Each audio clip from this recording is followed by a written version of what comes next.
Yo tout le monde, c'est Razorfoot, j'espère que vous allez bien. Aujourd'hui on se retrouve pour une toute nouvelle vidéo, un nouvel épisode de Analyse Info Compo. Donc c'est vrai que c'est une série que voilà, c'est long à faire. C'est pour ça que je vais essayer maintenant une sorte de nouvelle...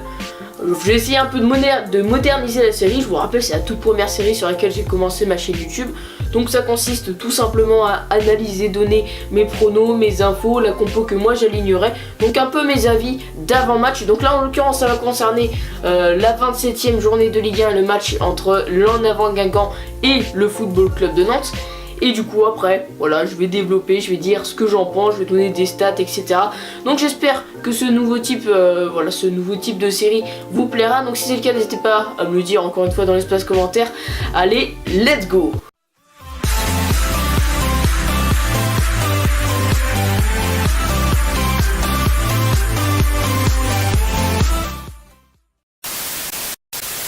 Le FC Nantes qui reçoit l'En Avant Guingamp, ou plutôt le FC Nantes qui se déplace à Guingamp. Alors faut savoir, ça va pas être un match facile. Même si vous regardez le classement, vous voyez hop, Guingamp 20ème, tu dis hop, ça va être facile. Tu regardes même un petit peu plus loin, tu vois qu'on a gagné 5-0 au match aller. Tu dis oh ça va, ça devrait pas être un déplacement compliqué. Sauf que c'est encore une fois un match piège. Guingamp, c'est une équipe qui va un petit peu mieux depuis l'arrivée de Jocelyn Gourvenec.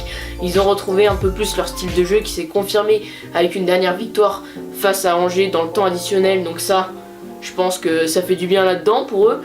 Sur un but de Lucado, passage, ancien Nantais, voilà. Et aussi, c'est une équipe qui... offensivement on retrouve un peu plus d'efficacité, défensivement ils n'encaissent plus de buts et ça c'est important, surtout quand voilà, je vous disais tout à l'heure, on les a battus 5-0, plus récemment ils ont perdu 9-0 face au Paris Saint-Germain. Voilà, défensivement tu vois qu'il y a pas mal de trous. Donc là ça va pas être le même match qu'au match aller, on gagnera pas 5-0 normalement, je pense pas.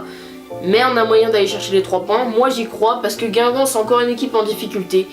Ils commencent un peu à avoir une équipe qui commence à se former. Mais nous voilà, on reste sur une victoire comme eux, c'est à nous d'aller les chercher. Normalement c'est une équipe qu'on est largement capable de battre. Je pense qu'on a un effectif supérieur à celui de l'En Avant Guingamp.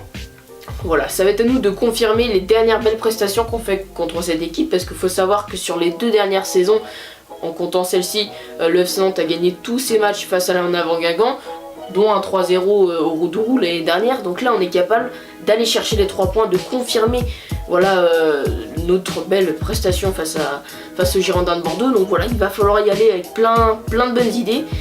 Alors on va commencer un peu plus à parler composition. Donc moi au niveau de la compo ça dépend, étant donné qu'en ce moment ils font un peu plus confiance à Eboa qui est un joueur un peu plus rapide que Kerbrat. En soi, s'ils alignent Kerbrat, je pense que ça vaut le coup de tenter quelque chose. Bon allez, je vais vous le dire, un peu une équipe en mode contre-attaque.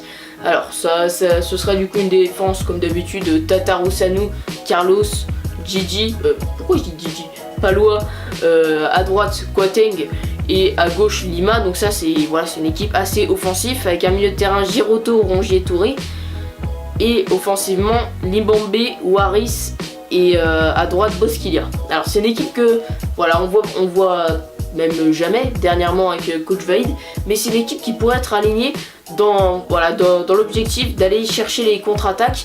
Waris en pointe, je pense que ça peut aller très vite et ça vaut le coup. Je l'ai vu évoluer une seule fois en pointe depuis le début de la saison, c'était lors de la deuxième mi-temps face à Caen. C'est lui qui avait obtenu le penalty, rappelez-vous, j'en avais fait un débrief d'ailleurs récemment.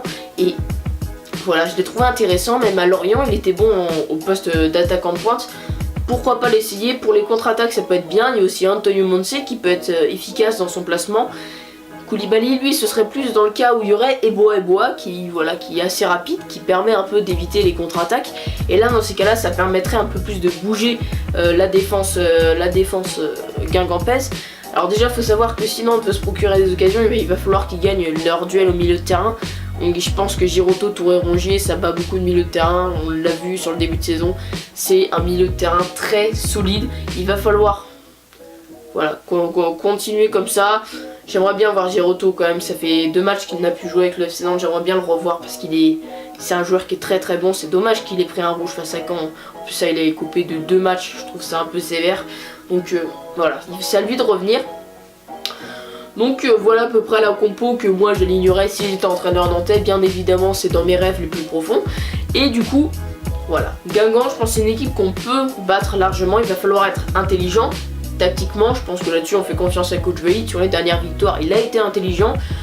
On parle aussi de Edgarié. Moi, c'est un joueur que j'avais beaucoup aimé. Donc ça, c'est plus pour un profil défensif. Edgarié, Charles Traoré, tout ça, c'est des joueurs que tu alignes si t'as vraiment pas envie de te prendre un seul but et que tu veux vraiment jouer en bloc à fond. Mais je pense que Guingamp, il va falloir très vite aller les chercher haut. Et comme ça, essayer d'essayer de leur maintenir une pression. Et surtout essayer de faire le break assez rapidement, essayer de les battre assez rapidement. De mettre plusieurs buts pour les enfoncer. Et après, pourquoi pas jouer en bloc. Lima, je pense qu'il est capable de le faire. Pareil pour Kouateng. Plutôt que de mettre Edgarié et Charles Traoré qui montent beaucoup moins que Kouateng et Lima. Du coup, je pense que ça peut être intéressant. Donc c'est là que va jouer ce match. Au niveau de mon prono, moi, j'espère, je vois bien 2-0 pour le FC Nantes. Je vais peut-être même vous donner les buteurs. Majid Waris. Voilà, c'est un joueur dans lequel j'ai largement confiance. Et allez, aussi, je vois bien, pour une fois, j'espère, un but d'Anthony Ndombé parce que j'ai envie qu'il réussisse. J'ai pas envie de le ranger directement dans le casier des flops avec Colbein, Sigthorsson et j'en passe des centaines et des milliers. Mais j'aimerais bien le voir marquer, le voir être décisif pour une fois parce que je suis sûr qu'il a du talent et qu'on peut lui faire confiance. Et j'étais d'ailleurs assez déçu parce qu'à chaque fois qu'il sort, il y a des sifflets et ça m'énerve un peu parce que ça l'encourage pas à se battre et je suis sûr qu'il est capable de faire quelque chose au FC Nantes. Donc voilà, je vous ai donné un peu mon prono. Donc n'hésitez pas d'ailleurs à me dire le vôtre dans l'espace commentaire comme d'habitude. Et en tout cas, moi je vous dis à plus pour une prochaine vidéo. C'était Razorfoot. Allez, ciao tout le monde.